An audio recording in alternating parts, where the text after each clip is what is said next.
Les power-up de One Piece les plus extraordinaires, pas incroyables, les plus extraordinaires. Truc très spécial dans les mangas qui arrivera toujours à me faire frissonner, les power-up. Peu importe leur nature, qu'ils soient brefs, spontanés et ne durent que l'instant d'un combat. Tout ce qui s'est passé devait se passer. Ou au contraire. Ah c'est bon, c'est ma phrase maintenant. Ah je lui prends la phrase. Non, c'est bon, je lui prends la phrase. C'est bon, c'est la mienne maintenant.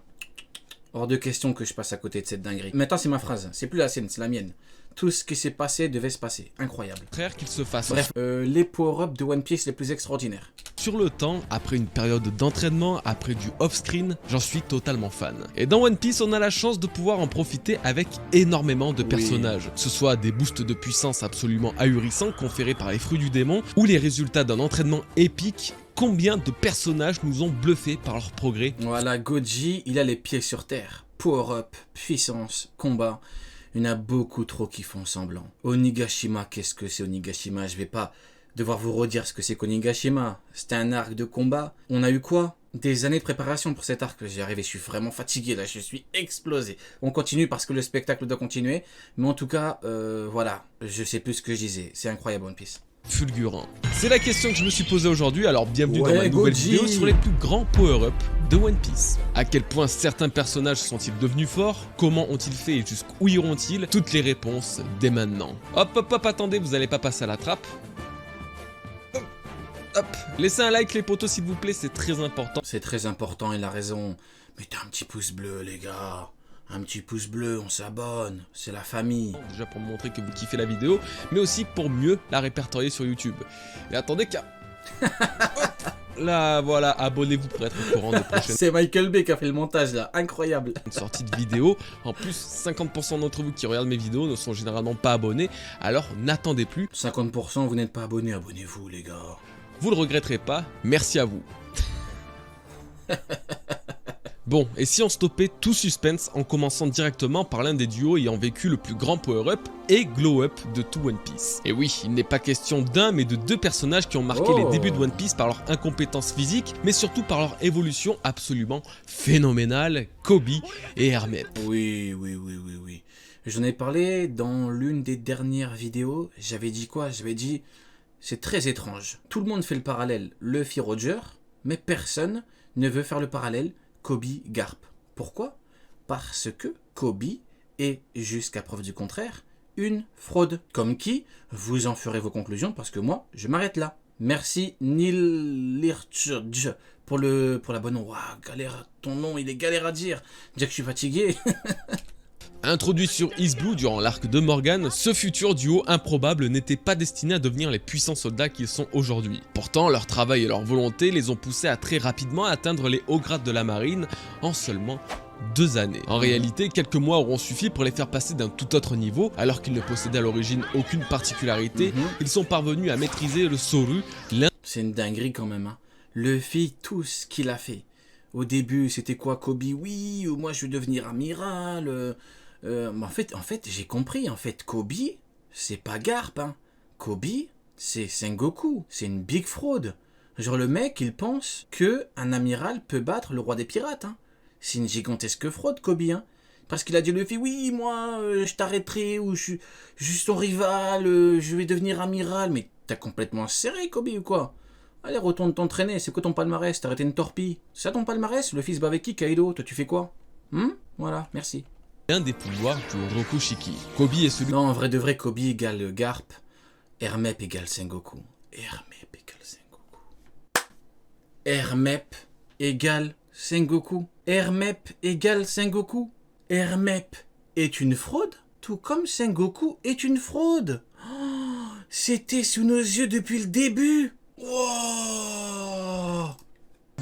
Ils sont parvenus à maîtriser le Soru, l'un des pouvoirs du Rokushiki. Je suis choqué. Garp, Kobe, ben oui. J'en ai déjà parlé dans une vidéo ou pas? Est-ce que j'en ai déjà parlé de Garp, Kobe, Hermep, Sengoku? Ils sont là, le duo des fraudes. Tout ce qui s'est passé devait se passer. Aucune particularité, ils sont parvenus à maîtriser le... Soru, Tout ce qui s'est passé devait se passer, oui, oui, oui. l'un des pouvoirs du Rokushiki. Kobe est celui ayant eu la plus grande évolution de ce côté-là en devenant capable, après l'ellipse des 2 ans, d'utiliser pleinement les 6 pouvoirs, chose que seul le CP9 semblait capable. Là encore, c'est totalement fou de se dire que ce mec Incroyable, aucun palmarès, tout comme Garp et Sengoku. Hein.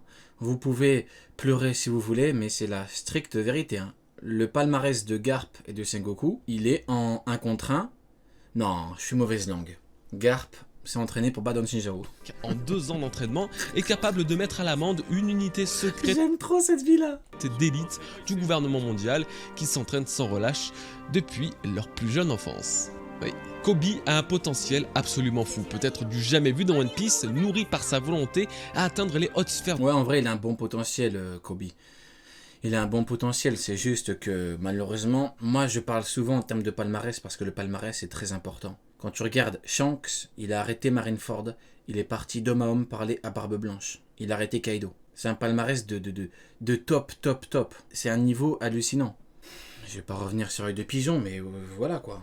De la marine en devenant amiral. Et nul doute qu'il y parviendra vu l'évolution sans équivalent dont il fait preuve depuis le début de l'histoire. Bon, et quand même pour clôturer cette partie, je veux vous rappeler qu'il n'a fallu que 2 ans à Kobe pour atteindre le rang qu'avait Smoker avant l'ellipse, c'est-à-dire capitaine. Smoker lui avait 34 ans à cette époque, ce qui nous laisse imaginer le potentiel fou qu'a Kobe, mais surtout tout le chemin qui lui reste à parcourir pour devenir sans doute l'amiral le plus jeune que la marine ait jamais connu. Après, en vrai de vrai... C'est ce qu'on peut...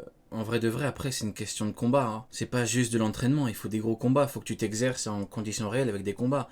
Malheureusement, Kobe n'a pas eu de gros combats, donc c'est pour ça que le mec, il en est où il en est. Hein. C'est pour ça que je vous dis que Sengoku est une fraude. Hein. Tu me donnes-moi un gros combat de Sengoku, 1 contre 1, quoi.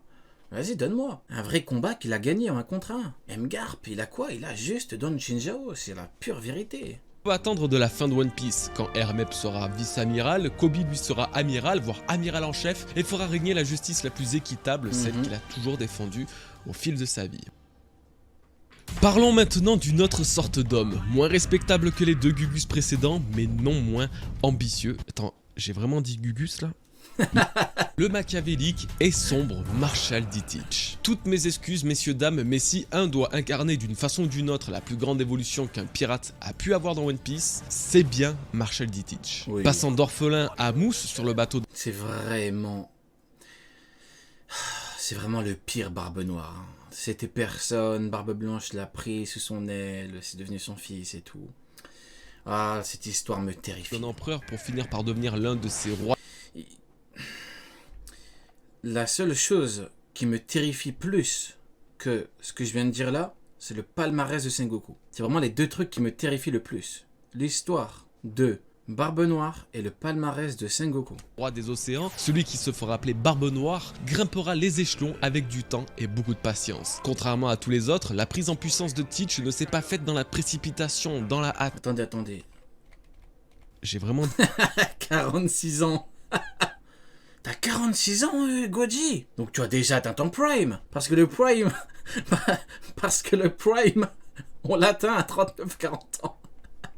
Dit Gugu, pour finir par devenir l'un de ces rois des océans, celui qui se fera appeler Barbe Noire, grimpera les échelons avec du temps et dans la hâte.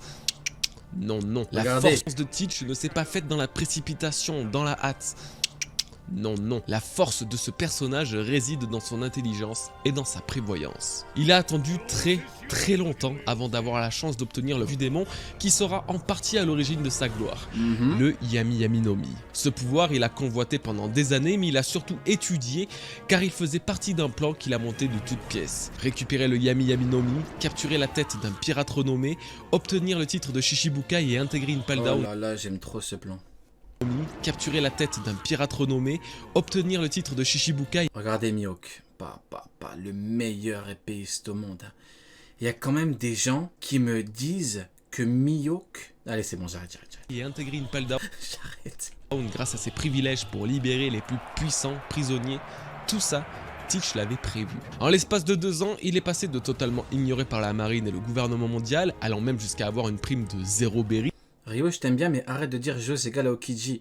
Ah, mais je ne dis pas que Joe égale à Aokiji. Moi, je te dis que Barbe Blanche a dit à Ace qu'il ne pouvait rien faire contre Kaido au niveau Yonko, mais qu'il a laissé Jose contre Aokiji, 1 contre 1. C'est tout ce que je te dis. Maintenant, soit t'écoutes Barbe Blanche, soit tu n'écoutes pas. C'est entre toi et ta conscience, mon ami. Moi, je n'ai rien à voir là-dedans. Hein. Parce qu'il y en a beaucoup qui disent, oui, Ryo, il a dit ça, Ryo. Non, rien à voir avec ça. Parlez avec Barbe Blanche. À empereur des mers aux côtés de pirates Avec Barbe Blanche. légendaires tels que Kaido, Big Mom ou encore Shanks. Il a accumulé 2 des plus puissants fruits du démon au monde et possède une véritable armada sous son commandement, alors que seulement 2 ans plus tôt, il était toujours sous les ordres d'un capitaine. Aujourd'hui, c'est lui l'amiral Incroyable, regardez. L'évolution. d'une flotte de vaisseaux avec plusieurs puissants pirates sous son commandement. Exactement, plusieurs puissants pirates. Shiryu de la pluie, Katarina Devon, Avalo Pizarro, Vasco Shot, Vanogur. Ah, j'aime Sans trop. parler de son emprise sur le monde, son influence à travers les mers et toutes les richesses qu'il a pu accumuler qui ont contribué à renforcer le mythe du pirate légendaire féroce et sans scrupules. Son avenir... Pourquoi vous débattez sur les amiraux dans le chat? C'est toujours comme ça. Toujours comme ça. Dès que ça parle de Jose ou de Aokiji, directement ça part en débat et tout. Les gars, c'est bon. Regarde une vidéo de Goji et tout, on est bien. Tout ce qui s'est passé devait se passer. Et tout tracé, le plus grand prétendant au titre de roi des pirates, autre que Luffy, c'est bien lui. Une puissance incommensurable, une volonté à toute épreuve et un destin semblant favorable à lui accorder toute la gloire du monde. Sa prochaine rencontre avec Luffy pourrait alors être aux portes de Laftel et leur duel final départagera lequel d'entre eux deviendra le futur seigneur des mers. Wano Kuni fut un arc où la puissance de nos principaux protagonistes... C'est... Non, mais je parle de débat parce que vous êtes là en mode débat et tout. Non, moi je ne fais juste qu'exposer des faits. Vous êtes là directement, ça part en débat, oui, mais il y a ça. C'est bon, les gars. Barbe Blanche a laissé Jose contre Aokiji. Alors qu'elle a dit à Ace, tu ne peux rien faire contre Kaido, c'est tout. s'est vu atteindre des sommets jusqu'ici inespérés, que ce soit les Mugiwara ou même les capitaines Supernova. Ah oui, Power Up, Low Kid. Power Up, encore une fois, Power Up que j'ai théorisé en exclu total et mondial pour vous. Je vous ai dit, éveil de fruits, tous les deux à 2 contre 1 contre Big Mom. C'était une exclusivité mondiale pour vous. Ça s'est passé parce que tout ce qui s'est passé devait se passer. Ils ont j'aime trop cette phrase. dévoilé une nouvelle facette de leur pouvoir pour vaincre leur adversaire absolument terrifiant. Quand j'ai dit que Zoro allait combattre King alors que Zoro était sur le toit et qu'on me disait mais non, n'importe quoi, qu'est-ce que tu racontes? Non, au final, Zoro a combattu King. Pourquoi? Parce que tout ce qui s'est passé devait se passer. Mais celui qui Pendant que Ohara mangeait son caca, oh non, non, non, non, non, t'abuses. Non, t'abuses. a subi le plus grand power-up dans cet arc, celui qui est même à l'origine de cette vidéo pour tout vous dire, ce n'est nul autre que Kozuki Momonosuke. On L'héritier va pas rentrer dans le débat des théories et tout, non. C'est pas parce que je dis un truc comme ça qu'il faut rentrer directement dans les trucs. Oui, quand je parlais de puissance divine et démoniaque, tout le monde disait mais n'importe quoi, regarde Ohara, lui il est mieux alors que maintenant il parle de quoi? De puissance divine et démoniaque depuis le Gear 5. Oui, ça c'est un fait. C'est un fait. C'est comme ça. du défunt et légendaire Kozuki Oden, le samouraï qui a vogué aux côtés de Roger Newgate, s'est vu confier les rênes du Oharat.